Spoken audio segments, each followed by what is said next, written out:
Glória a Jesus. Vamos ler o livro de Tiago, capítulo 1. Vamos ler a partir do verso 1. Tiago, servo de Deus, e do Senhor Jesus Cristo, às 12 tribos que andam dispersas. Saúde. Interessante, né? Os irmãos percebem que... Olha, eu tô pesado, hein? O palco aqui chegou a ranger. Então, ele está mandando uma carta às 12 tribos que andam dispersas. Os irmãos percebem, né? Quando começa a carta assim, a gente já sabe que é uma carta a Hebreus, né? Então, por isso que quando a gente lê, a gente percebe como a linguagem dele é uma linguagem bem cuidadosa, porque está falando com um judeu, né? O judeu que se converteu a Jesus naquela época, ele se convertia, mas não era igual ao apóstolo Paulo, né? Muitos ainda estavam enraizados. Então, só um detalhe, né? Nessa leitura.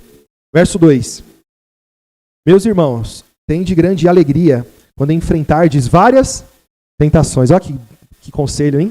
Quando você estiver com muita tentação, sinta alegria. É fácil, né? É muito fácil, né? Colocar em prática esse versículo. De forma nenhuma, é muito difícil, né? Irmãos, é só pelo entendimento mesmo, é só pela razão. Na hora da grande tentação, a sua carne não vai sentir alegria. Mas se você tiver entendimento, você vai ficar contente por algum momento. Já aconteceu isso comigo. Eu estou passando uma aflição terrível, uma tristeza, uma dificuldade, e o Espírito Santo ministrar no meu coração. Faz parte. Né? A palavra diz que você ia passar e está se cumprindo na sua vida. Então eu sinto, Deus está comigo. Então me dá alegria. Naquele momento me dá alegria. E tem que dar no coração dos irmãos também. Né? Verso 3. Sabendo que a prova da vossa fé opera a... Então o que isso está dizendo? Que quando a sua fé é provada, a paciência é aperfeiçoada. É necessário você utilizar da paciência. Irmãos, é muito difícil ter paciência. Vira e mexe, a gente perde a paciência. E o cristão, ele tem que ter paciência. E eu preciso ter paciência, Senhor. Me dá paciência, em nome de Jesus. Nós precisamos de paciência. Então, a prova da nossa fé opera a paciência. Tenha, porém, a paciência, a sua obra perfeita, para que sejais perfeitos e completos, sem faltar em coisa. Os irmãos perceberam o que vocês leram? Olha só. Tenha, porém, a paciência, a sua obra perfeita, para que sejais perfeitos e completos, sem faltar coisa. Alguém parou para pensar nisso? O quanto é importante a paciência? Não é? Porque está falando que a nossa perfeição depende da paciência. Um cristão sem paciência precisa ser aperfeiçoado. E muito. Não é? Glória a Jesus. Verso 5. E, se algum de vós tem falta de sabedoria, peça a Deus que a todos dá liberalmente, e o não lance em rosto. E ser-lhe-á? Então, vocês percebem que ele está falando de sabedoria, de paciência, e depois ele vai falar de sabedoria. Porque o operar da paciência normalmente acontece quando uma pessoa é sábia. Normalmente quando a pessoa não tem paciência, é porque está faltando sabedoria. Não é verdade?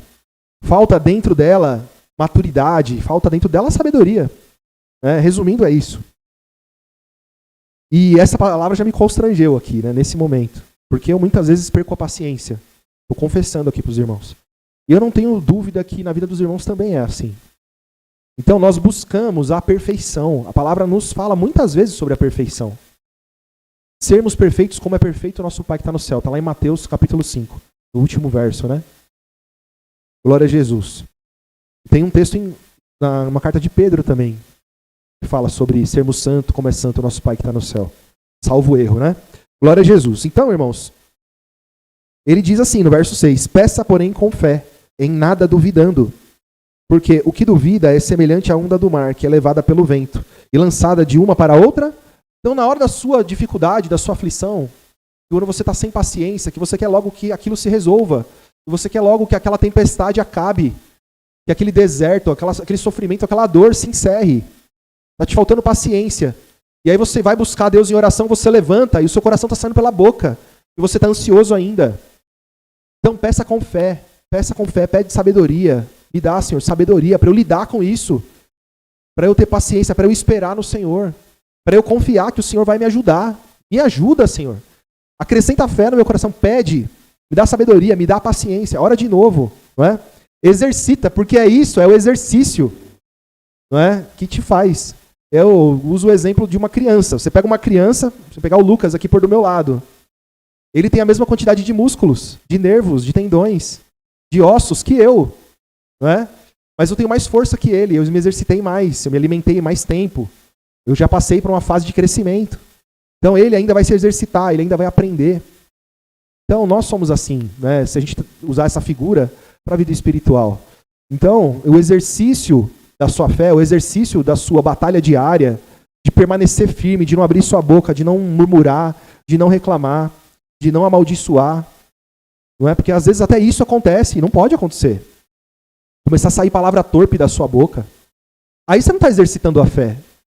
Aí você está precisando de arrependimento. Aí quer dizer, você dá passos para trás quando vem uma luta, vem uma tentação. E se a tentação te aperfeiçoa, se a tentação faz com que você exercite a fé e cresça a ponto de se tornar mais perfeito, não é? Quando você dá esses passos para trás, você vai precisar voltar nos primeiros rudimentos, arrependimento, não é? E a palavra fala, né? Que muitos ficam nos primeiros rudimentos a vida inteira e não podemos, não é? Não podemos. Glória a Jesus. Então, tenha fé, irmãos. Peça com fé. Me dá sabedoria, Senhor. Me dá maturidade, Senhor. Me ajuda a crescer, virar um homem e uma mulher madura, um cristão maduro. Não é? Peça isso. Para poder suportar as aflições da sua vida, que são grandes. Eu sei que são. A minha são. A dos irmãos, sem dúvida, também são. Glória a Jesus. Verso 7. Não pense tal homem que receberá do Senhor alguma coisa, se não pedir com fé, né? É o que ele diz no verso 6. Verso 8. O homem de ânimo dobre. Tem alguma outra tradução para ânimo dobre? Coração dobre. Como está da irmã Renata, que é sempre meio diferente? Está igual? É. É um duplo ânimo, né? É um duplo ânimo. É um duplo ânimo. Os irmãos entenderam? Então, um dia tem fé, um dia tem disposição, um dia tem paciência, e no outro dia quer sair dando porrada, cotovelada, xingando, murmurando, quer deixar o velho homem aparecer. Não, hoje eu estou daquele jeito. Hoje, olha, eu estou esperando só uma faísca para eu explodir. Não é? Ânimo dobre, coração dobre. Não podemos ser assim. Glória a Jesus. Verso 9. Mas glorie-se o irmão abatido na sua exaltação, e o rico em seu abatimento, porque ele passará como a flor da erva, porque sai o sol com ardor e a erva seca, e a sua flor cai, e a formosa aparência do seu aspecto perece. Assim se murchará também o rico em seus caminhos. Bem-aventurado o homem que suporta. Antes, irmãos, ele fala aqui, é interessante, eu vou voltar para não perder essa leitura aqui. Verso 9. Glorie-se o irmão abatido na sua exaltação, e o rico em seu abatimento. Então, o rico tem que se gloriar no seu abatimento. Não é isso?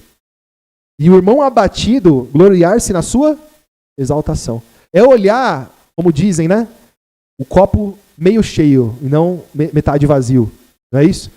O copo, se você olhar para ele e falar assim, o copo já está na metade. Está vazio, está quase vazio. Não, o copo está quase cheio, está na metade, está metade cheio. Né? Eu vou olhar para o meu problema de que forma? Então, se eu estiver muito bem na minha vida, não é isso? Eu tenho que ter cautela e ter entendimento e não andar displicente, desatento. Tá certo? Quando acontecer algum revés, tá tudo bem. Eu estava bem, agora aconteceu um problema, vou me gloriar nisso. Glória a Jesus. E aquele que tem aflição, angústia, está procurando o quê? Uma exaltação, está procurando uma libertação, está procurando um ânimo, um conforto. O conforto vem, ele se gloria. Não é isso? Glória a Jesus. Então andar com entendimento. Saber olhar para a nossa vida, né, irmãos? Verso 12. Bem-aventurado o homem que suporta a tentação, porque quando for provado, receberá a coroa da vida, a qual o Senhor tem prometido aos que o amam. Então é bem-aventurado quem suporta, porque quando for provado, receberá a coroa da vida, a qual o Senhor tem prometido aos que o amam. Ninguém, sendo tentado, diga, de Deus sou tentado. Tá vendo, irmãos? Então isso aqui é uma lição para um judeu. Por quê? Porque no Velho Testamento, o tempo todo nas Escrituras está escrito que ele fechou o coração, que ele tentou. Não é isso? Então as pessoas tinham por normal, e hoje eu mesmo, quando estava em outra religião, estava em uma religião do sistema, eu ouvi muitas vezes. Não, isso aí é Deus te tentando, viu, irmão? Suporta, porque Deus está te tentando, mas se você suportar, Ele vai te abençoar, as bênçãos, né?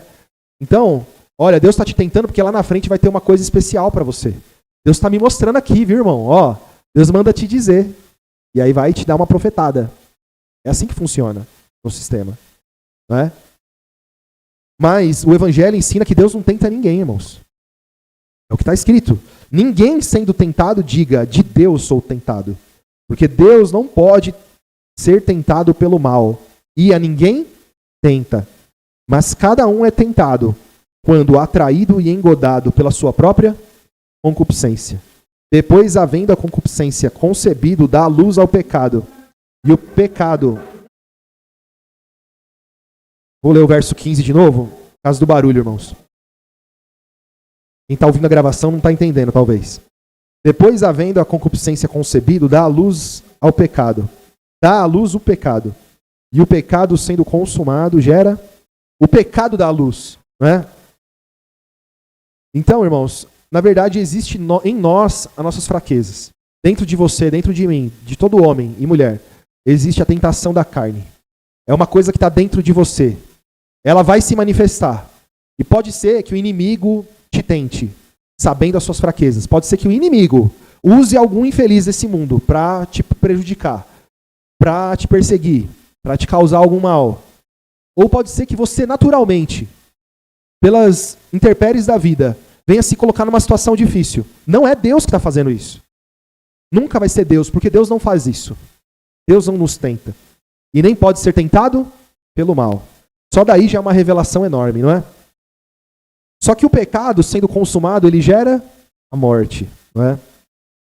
Então a concupiscência concebe, ela dá luz, não é? Dá a luz ao pecado, e o pecado sendo consumado gera a morte. Verso 16. Não erreis, meus amados irmãos, toda a boa dádiva e todo o dom perfeito vem do alto, descendo do Pai das luzes, em quem não há mudança e nem sombra. Então Deus não muda. O que é de Deus é bom, é perfeito, é agradável, não é? Boa dádiva, as coisas boas, vem do Pai das luzes. Ele não muda.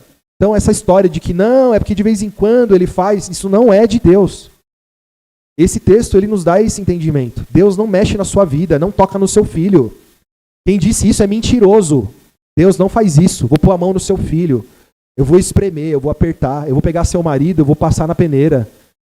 Isso não existe, não vem de Deus, irmãos. Tá certo? Mas está escrito lá atrás. Mas quem mandou você ler lá atrás? Então Jesus falou para você permanecer no Evangelho, guardar a sua palavra. Não é? Então quem se perde é quem anda errado, por caminhos errados. Tem que andar no Evangelho, na palavra de Jesus Cristo.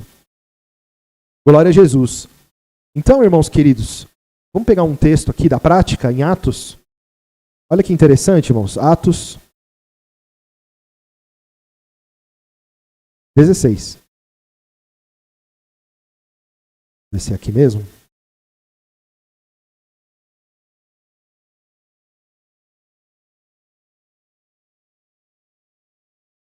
Então, tudo que o Senhor Jesus fizer na sua vida vai te fazer andar por caminhos verdejantes, na luz do sol, sem tempestade. É isso, irmãos? Não é isso, né? Também não é isso. Atos 16, vamos ler a partir do verso 6. E passando pela Frígia e pela província da Galácia, foram impedidos pelo Espírito Santo de anunciar a palavra na Ásia. Opa! Como que eles foram impedidos? Não sei, não está escrito. Mas está dizendo que eles foram impedidos. Verso 7. E quando chegaram a Mísia, intentavam ir para a Bitínia, mas o Espírito Santo não lhe permitiu. Não deixou. Foi um sinal, foi uma dificuldade que apareceu, eles entenderam, é o Espírito Santo. Não é? Alguma coisa aconteceu, eles discerniram, o Espírito Santo não permitiu. A intenção deles era essa, o Espírito Santo não permitiu. Verso 8. E tendo passado por Mísia, desceram a Troade. e Paulo teve de noite uma visão, em que se apresentou um homem da Macedônia, e lhe rogou, dizendo: passa a Macedônia e ajuda-nos. Olha que interessante. Então, no coração deles, eles queriam ir para um lugar, o Espírito Santo não deixou. Para outro lugar, também não permitiu. E aí, quando ele vai dormir, ele tem um sonho. Aparece um homem dizendo: vem para Macedônia, vem ajudar a gente aqui. Olha que interessante. E eles discerniram, foi o Espírito Santo. O Espírito Santo que está guiando a gente. Então, a partir de agora, irmão, nós vamos ler aqui uma história maravilhosa de vitória. Vai dar tudo certo, é isso, irmãos? Porque o Espírito Santo levou eles para Macedônia. Irmãos, não é isso. Não é? No final, vai dar certo. No final, vai ter salvação. No final, o nome de Deus vai ser glorificado. No final, almas vão se converter. No final desse capítulo aqui, as coisas aconteceram para o Evangelho. Deram fruto para o Evangelho. Então os irmãos percebem que existe um trabalhar de Deus, mas não para tentar a sua igreja, os seus filhos. Mas a tentação acontece, as dificuldades acontecem. Durante a sua jornada, as coisas vão acontecer. E importa é como você lidar com as coisas que acontecem na sua vida. É isso que importa. E aqui tem um bom exemplo. Verso 10, né? E logo depois dessa visão, procuramos partir para Macedônia, concluindo que o Senhor nos chamava para lhes anunciarmos o Evangelho. E navegando de Troade, fomos correndo em caminho direto para Samotrácia, e no dia seguinte para Neápolis, e dali para Filipos, que é a primeira cidade dessa parte da Macedônia, e é uma colônia, e estivemos alguns dias nessa cidade. E no dia de sábado saímos fora das portas para a beira do rio, aonde se costumava fazer oração, e assentando-nos falamos às mulheres que ali se ajuntaram. E uma certa mulher chamada Lídia, vendedora de púrpura da cidade de Tiatira, e que servia a Deus, nos ouvia. E o Senhor lhe abriu o coração para que estivesse atenta ao que Paulo... Então ela servia a Deus. Que Deus? Porque o apóstolo Paulo teve que ir lá para revelar para ela o caminho, a verdade e a vida. Tá certo? Então, havia ali uma oração na beira do rio. Mas o apóstolo Paulo foi lá levar o evangelho para ela. Tá certo?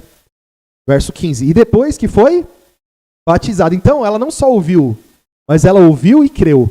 E estando perto das águas, nada impediu de ser batizada. Já desceu as águas ali. Ela e a sua casa nos rogou, dizendo: se haveis julgado que eu seja fiel ao Senhor, entrai em minha casa e ficai ali. E nos constrangeu?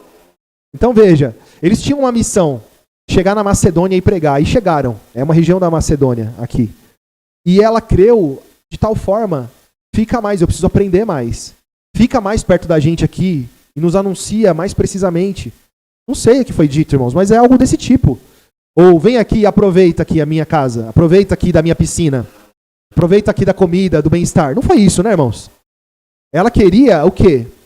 Além de dar pousada para os irmãos, também estar próxima e aprender mais do Senhor, aprender mais do Evangelho. Então os irmãos percebem, e não está escrito, mas eles fizeram uma viagem, e durou mais de um dia essa viagem. É o que está escrito aqui. Será que eles tiveram cansaço? Será que eles passaram fome? Será que eles tiveram algum problema? Muitos, né? Porque às vezes você pega o trem daqui para São Paulo e acontece alguma coisa. Você foi de trem, né? Ou de carro. Glória a Jesus. Então vamos seguindo, irmãos. Verso 16. E acontecendo que, indo nós à oração, nos saiu ao encontro uma jovem que tinha espírito de adivinhação, a qual adivinhando dava grande lucro aos seus senhores. Então, irmãos, até aqui parece que estava tudo bem. Receberam pousada, pregaram, o povo recebeu com alegria, foi batizado. E durante a jornada, apareceu uma espiritada lá, endemoniada, um eis que eu te digo, pregando, eis que eu te digo. Olha só aqui, ó. Esses irmãos aqui são servos do Deus Altíssimo, está escrito, né? Verso 17. Esta, seguindo a Paulo e a nós, clamava dizendo: esses homens que vos anunciam o caminho da salvação são servos do Deus Altíssimo. Estava falando a verdade ou mentira? Eles não são servos do Deus Altíssimo? Sim. Verso 18. E isso fez ela por muitos dias. Então, todo lugar que eles iam, essa mulher estava lá, profetizando, apontando, querendo aparecer. Ela falava a verdade, mas ela estava querendo aparecer. Ela falava a verdade, mas ela estava com profecia. Ela estava querendo roubar a cena. Então, os irmãos estão levando o evangelho e ela está lá no meio, querendo atenção para ela.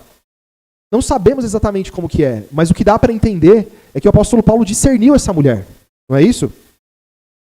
Verso 18. Isso fez ela por muitos dias, mas Paulo, perturbado, voltou-se e disse ao Espírito: em nome de Jesus Cristo, te mando que saias dela. E na mesma hora saiu.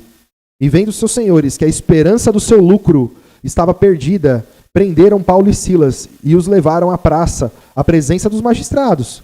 E apresentando-se os magistrados, disseram: esses homens, sendo judeus, perturbaram a nossa cidade e nos expõem costumes que não nos é lícito receber e nem praticar, visto que somos romanos. Então, os irmãos percebem que durante a sua jornada, fazendo o bem, muitas vezes você vai mexer com os demônios. Você vai mexer naquilo que pertence ao maligno. E o maligno vai se revoltar, e o maligno vai usar das ferramentas para te atacar. Prenderam Paulo e Silas. Os irmãos percebem que veio uma tentação. Quem mandou eles para Macedônia? O Espírito Santo. Quem enviou a tentação? Foi o Espírito Santo? Foi Deus que enviou a tentação? Não.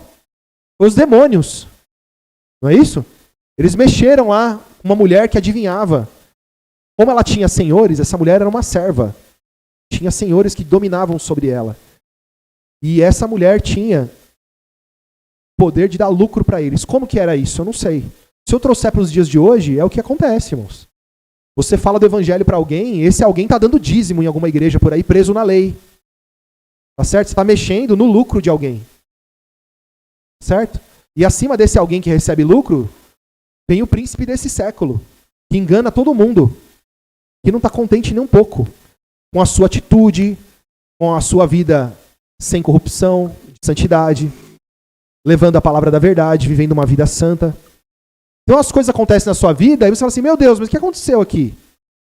De onde que veio isso? É o maligno. É as hostes espirituais da maldade. O príncipe das trevas desse século.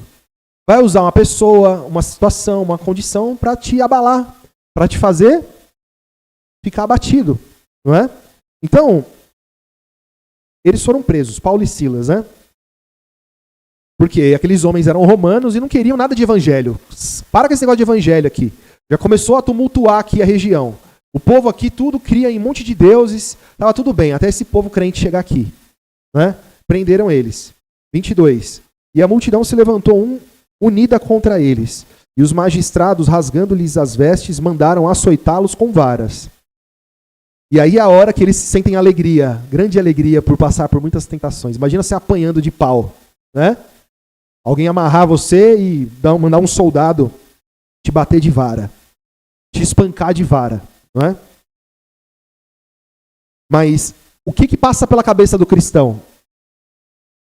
O Espírito Santo me mandou vir aqui, eu encontrei Lídia, eu preguei o evangelho, ela creu, a família dela creu, levamos a palavra para outros lugares, vizinhanças, o evangelho está sendo pregado. Essa perseguição que vem sobre mim não vem de Deus. Isso aqui é o maligno me perseguindo, porque eu estou no caminho certo.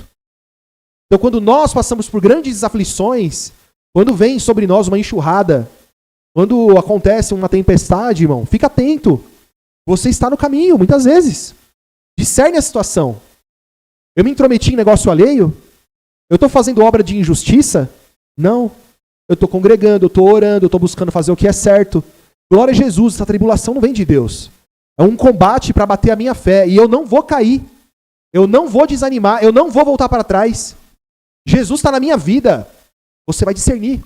É assim que você vai olhar para a sua vida. E é o que aconteceu. Apanharam de vara. Foram lançados na prisão. Verso 23. E havendo-lhes dado muitos açoites, os lançaram na prisão, mandando ao carcereiro que os guardasse com segurança. O qual, tendo recebido tal ordem, os lançou no cárcere interior e lhes segurou os pés no tronco. E perto da meia-noite, Paulo e Silas oravam e cantavam hinos a Deus. E os outros presos os escutavam. Olha que coisa linda, não é? Verso 26. E de repente sobreveio um tão grande terremoto que os alicerces do cárcere se moveram e logo se abriram todas as portas e foram soltas as prisões. Então, irmãos, o Espírito Santo me mandou aqui nessa cidade. Viu, Paulo? Viu, Silas? O Espírito Santo que nos enviou aqui. Ele nos enviou, nós estamos pregando o evangelho, as pessoas estão crendo. Eu não sei o que vai acontecer, mas Deus vai nos ajudar. Apanhamos de vara, estamos cheios de vergão, cheios de corte nas costas. Estamos presos num tronco. Vamos louvar. É o que a gente sabe fazer. E não murmurar. E não reclamar. E não choramingar. E não desanimar. E não querer olhar para trás. Não ficar fazendo conta. Ah, porque eu fiz isso, Deus não fez a parte dele. Eu já vi gente falar isso. Deus prometeu e não cumpriu. Eu já ouvi gente falar isso. Não aqui, né? Porque ouviu promessa falsa. No mundo tereis aflições. Mas tem de bom ânimo. É isso que eu ouvi de Jesus. Não é isso que você ouviu de Jesus? Então, na hora da aflição, tem de bom ânimo, porque Jesus venceu o mundo. E você está no mundo e também está em Jesus, que venceu o mundo. Você também venceu o mundo. Só que você não crê muitas vezes. Tá certo? Glória a Jesus. Foram soltas as prisões de todos depois de um terremoto, irmãos. Verso 27. E acordando o carcereiro e vendo abertas as portas da prisão, tirou a espada e quis matar-se, cuidando que os presos já tinham fugido. Mas Paulo clamou com grande voz, dizendo: não te faças mal nenhum, que todos aqui estamos. E pedindo luz, saltou dentro, e todo trêmulo se prostrou ante Paulo e Silas, e tirando-os para fora, disse: senhores, que é necessário que eu faça para ser? Da onde ele tirou isso, irmãos? Da onde que esse carcereiro tirou salvação dessa situação? Da onde que foi? Se não do testemunho da vida de Paulo e Silas. Se não da atitude de um cristão que tem paciência, que louva, que clama. Durante a prisão, eles falaram de Jesus. Durante a prisão, eles pregaram. Porque o carcereiro ouviu de salvação da onde? Foi da deusa Diana? Foi dos deuses romanos que ele ouviu falar de salvação? Ou foi da lei de Moisés? Não foi, porque não tem salvação lá. Ele ouviu da salvação de Jesus. Pregado por Paulo e Silas na prisão. Então, quando ele acorda e vê o cárcere aberto, ele falou: pronto, esse povo fugiu. Eu vou ser torturado. É melhor não me matar. E aí o apóstolo Paulo fala: não faças mal. Estamos aqui, ninguém fugiu. E ele entendeu. Então a pregação que eles pregaram aqui é verdadeira. Esse povo é verdadeiro. Veja, a atitude de um cristão, a atitude trouxe salvação para esse homem, para sua casa. Verso 31, e eles disseram: crê no Senhor Jesus e será salvo, tu e a tua casa. E lhe pregaram a palavra do Senhor, e a todos os que estavam em sua casa. E tomando-os ele consigo naquela mesma hora de noite, lavou-lhes os vergões, e logo foi batizado ele e todos os seus. Então, até aquele momento, Paulo e Silas estavam cheios de ferida nas costas, sujos. Lavou os vergões, deve ter saído sangue. Deve ter juntado com suor, deve ter formado alguma casca, pus, devia estar daquela situação. Mas eles foram lavados só depois de pregar, de tudo isso acontecer. E aí foram batizados o carcereiro e suas famílias, seus familiares. Então os irmãos percebem, irmãos, que Deus vai te conduzir para dar fruto. Deus está nos conduzindo para dar fruto. E durante a nossa jornada, Ele não vai cercar você para que nada aconteça. Isso é mentira. Quem prega isso está mentindo. O Evangelho não ensina isso. Vai acontecer as coisas porque é isso que faz a diferença. Que te diferencia de um cristão verdadeiro de um cristão falso. De um homem de Deus para um homem mundano. Porque na hora da aflição você não nega Jesus. Na hora da aflição você tem paciência. Na hora da aflição você acredita. Na hora da dificuldade você não desanima. Você persevera. Você luta. É isso que faz a diferença, irmãos. Então, tentação nenhuma vem de Deus. Tribulação nenhuma vem de Deus. Mas as coisas acontecem naturalmente. Esse mundo é assim. Esse mundo jaz no maligno. Mas nós temos a Deus, e temos a palavra da verdade, e temos a esperança. Glória a Jesus. E é isso que importa, irmãos. Glória a Jesus. Verso 34. E levando-os à sua casa, lhes pôs a mesa. E alegrou-se de que com toda a sua casa havia crido em Deus. Olha que coisa linda, irmão. Que obra linda, né? Glória a Jesus. Vamos finalizar, irmãos? Filipenses, capítulo 1. Pensamento aqui pra gente, irmão. Uma mente inabalável. Uma fé inabalável. Um pensamento cristão. Capítulo 1, verso 20. Segundo a minha intensa expectação e esperança, de que em nada serei confundido. Antes, com toda a confiança, Cristo será, tanto agora como sempre, engrandecido no meu corpo, seja pela vida, seja pela morte. Porque para mim, o viver é Cristo, o morrer é ganho. Mas, se o viver na carne me der fruto da minha obra, não sei então o que eu deva escolher. Mas de ambos os lados estou em aperto, tendo desejo de partir e estar com Cristo, porque isto é ainda muito melhor. Mas julgo mais necessário, por amor de vós, ficar na carne. E tendo esta confiança, sei que ficarei e permanecerei com todos vós, para proveito vosso e gozo da fé, para que a vossa glória cresça por mim em Cristo Jesus, pela minha nova ida a vós. Então, nós vemos aqui a mente de alguém acostumado a sofrer, a passar por tribulação e dizer, eu estou satisfeito. Minha mente, o meu alvo, a minha intensa expectação e esperança é Jesus. E eu sei que eu vou para lá. É uma questão de tempo. Então eu vou ficar aqui na minha, vivendo essa vida simples que eu levo, com dificuldade. Tá certo? Porque enquanto eu estou vivendo, eu estou dando fruto para Deus. E isso é muito bom. Porque enquanto eu estiver vivendo, a vida de Cristo em mim vai levar luz para outras pessoas serem salvas. Até o dia que Ele permitir. O dia que Ele não quiser mais, que acabar a minha carreira, eu vou com Ele. Vou estar com Ele. É isso que o texto está dizendo. Então, irmãos, vamos levantar a cabeça. Vamos nos animar. Vamos acreditar nessa palavra. Promessa de Jesus Cristo para as nossas vidas. Amém, irmãos? Em nome de Jesus.